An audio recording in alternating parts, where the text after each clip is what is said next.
Welcome to the NCDWI Guide podcast, where defenders of the Constitution assemble to prepare for courtroom battle and firm owners gather to develop marketing strategies that will revolutionize the practice of criminal defense. Here's your host, the NCDWI guy, Jake Minnick. Hello, fellow freedom fighters, and welcome to episode 241 of the NCDWI Guy podcast. On today's episode, we are talking about some big changes that are in effect as of the beginning of this month when it comes to limited driving privileges and ignition interlock requirements in North Carolina. So diving right in, there was a session law 2024-43 House Bill 250 that was signed into law back in July. Most of the provisions within this law took effect for our purposes on December the 1st, and hot off the press, to go take a look at it if you want to while we are walking through this, is AOC form CR 347. AOC-CR 347. When you go to nccourts.gov, that's the form number. And this is effectively a limited driving privilege that allows for someone who is facing, or not facing, who has been convicted of a level 2 sentence to get a limited driving privilege. So this is semi-earth-shattering if you do a lot of DWI consults. To step back for a second, there's some other provisions that we'll talk through, but we're going to basically kind of talk through the provisions today of ignition interlock and limited driving privileges for level 2. We're going to talk about the reporting requirements of the DMV, or I'm sorry, to the DMV by providers under a limited driving privilege. And we are going to talk about some of the other charges that a ignition interlock will be required for restoration or for a limited driving privilege to be issued on. So diving right in, again, when we're looking at a level 2 sentence, if you have a client that calls in and during the consultation you discover that a person has a prior conviction within 7 years, it's going to put them at a level 2. One of the biggest challenges of that prior conviction, beyond the impact it's going to have on sentencing in the courtroom, and generally speaking, at this stage in most counties, I think that the biggest issue for clients is the lack of ability to apply for a limited driving privilege. Regardless of whether they're facing jail time, regardless of what, supervised probation might look like, most people, number one concern or problem is the lack of ability to get a limited driving privilege because of the impact that has on them maintaining a job, getting their kids to school, taking care of their household needs.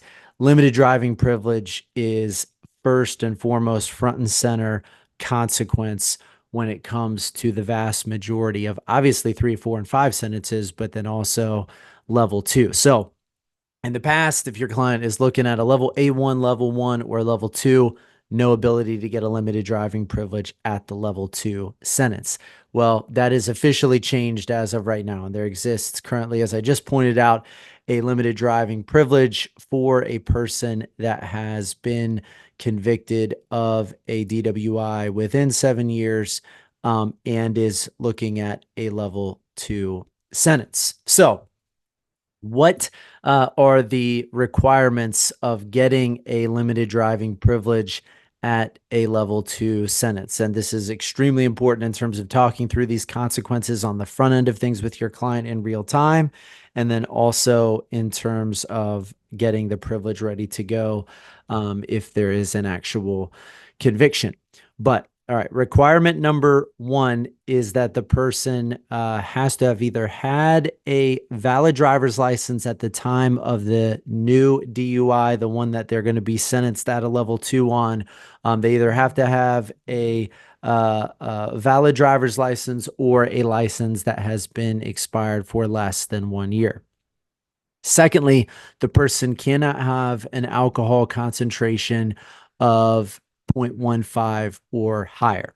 So they will not be eligible for the limited driving privilege if their BAC is 0.15 or higher. And obviously that is what is the magic number for the 3, 4, and 5 ignition interlock. So just know that if it's above a 0.15 on that DUI that's going to be sentenced at a level 2, then you cannot get the privilege. So one of the things that is important on this front is that you'd want to potentially consider this in terms of timing charges that are basically at the same time, right?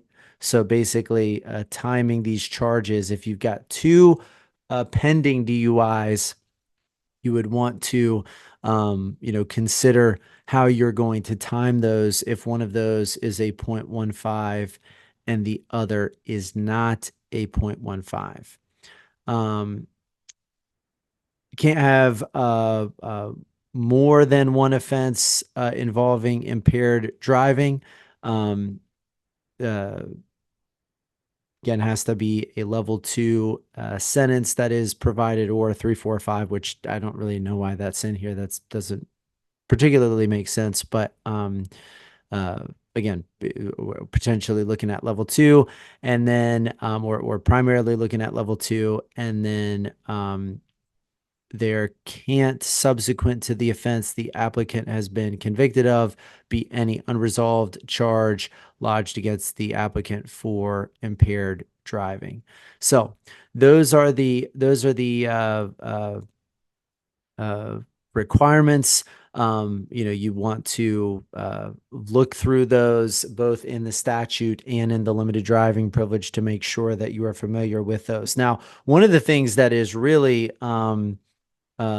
interesting is that this can be for the entire period of revocation, even if the period of revocation is more than a year. So, if the DWI, let's say you have a DUI or DWI, that's 5 years back, that is causing a revocation, and that's the only prior DUI offense, then you're looking at your client at a level 2 is looking at a 1-year license suspension. So this privilege would allow for that 1-year license suspension period to be covered by limited privilege if there's a conviction on a level 2 and all of the requirements we just went through are present.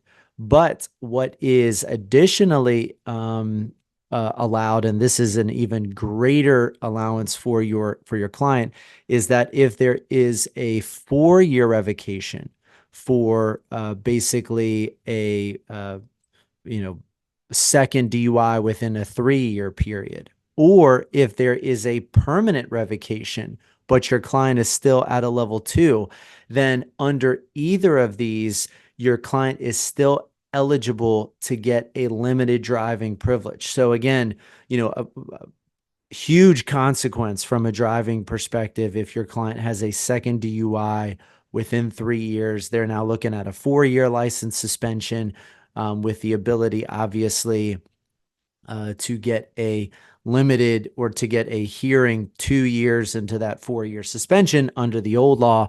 Now your client could get a limited driving privilege for that full 4-year time period. So it's a humongous benefit to your client to have this limited driving privilege that otherwise would have meant somewhere between a 2 to 4 year revocation, or under 20-19E, if they've got 2 or more offenses of prior DUI and all of the timing matches up, they could have been looking at a permanent suspension. And this is still allows for that under this new law. So again, for purposes of the limited driving privilege, again, the form is AOC-CR-347. It's hot off the press, December of 2024. And make sure that you're aware of that, and both helping clients that are currently eligible for that, as well as advising clients about that in your consultation for those that are potentially facing a level 2, that comes into the calculus of potential consequences at whatever time you figure out exactly what sentence level they are going to fall at and the consequences that they are going to be facing if convicted. The second major change within the kind of new law is a reporting requirement for ignition interlock violations. So again, the ignition interlock violation reporting alcohol concentration recently went to a 0.02. Up from a 0.00 on some of these ignition interlock violations, or I'm sorry, it was either a 0.00 or a 0.04, and now the reporting requirement is at a 0.02. So if there is a person that has a ignition interlock device on their vehicle pursuant to a limited driving privilege, before this law was passed, it would have been darn near impossible for a offender at a level 3, 4, or 5 with an ignition interlock to violate the ignition interlock privilege. And the reason for that is that the providers really were not reporting to the DMV any ignition interlock violations during the period that the system is on the vehicle due to a limited driving privilege. So not due to a license restoration. On a license restoration, that would have mandated a report to the DMV, but under the limited driving privilege, no report had to be made. So that is a major change now under the new provisions. If there is a 0.02 or greater alcohol reported by the ignition interlock device during the period of the limited driving privilege, then that is required to be sent by the provider to the DMV. So you never really saw any type of ignition interlock violation reports or hearings when somebody had that on pursuant to a limited driving privilege. I expect that this will massively increase the number of ignition interlock hearings that a person might face, given that there really wasn't reports for those levels 3, 4, or 5 that had them on during the 1-year period of license revocation as a result of a limited driving privilege. And so by the time they get their license back, they're either, almost getting ready to remove their limited driving or their ignition interlock, or they've got it off already. Now that 1-year period where before they were not supposed to have any alcohol in their system, but if they did, it wasn't getting reported. And so there's probably a lot of kind of like, in all truthfulness, silliness to the ignition interlock requirement under a limited driving privilege. Now the DMV is going to be made aware of those 0.02 or greater results by the individual provider, and that could lead to a hearing or a revocation. Secondly, during the final 90-day period of ignition interlock requirement, whether that's under a privilege or whether that is under a license, basically, if there is a violation of the ignition interlock system during that 90-day period, it will not lead to automatic license suspension if that violation is found to be accurate. There will not be a license suspension based on that. It will basically push out the 90-day period for another 90 days. So effectively from a .02 or greater report, there will be a elongation of the limited driving privilege, but also an elongation of the suspension period until the person has been violation free for a full 90 days, for a full last final 90 days. So that's an important aspect of it that you can still challenge within that last 90 days. It appears that would be by a telephonic as opposed to in-person hearing, since that would just elongate the time frame. So that is now under 179.3. If you look at, I just moved my cursor. That is subsection J2, 20-179.3 subsection J2. So those are some major changes to the ignition interlock requirements. A final note is that they have added a couple of additional charges that would require a ignition interlock system. So under North Carolina General Statute 20-141.4, if there is a license restoration following felony death by vehicle, that would require an ignition interlock. Felony serious injury, that would require ignition interlock. Aggravated felony serious injury by vehicle, aggravated felony death by vehicle, and repeat felony death by vehicle offender. A person that is seeking restoration under any of those statutes would require a ignition interlock system. So again, major changes to the limited driving privilege availability for a level 2 convicted person. Again, one thing that I didn't mention on that front is that the only way that a person at a level 2 would be eligible is if the grossly aggravating factor presented is a prior DUI within 7 years.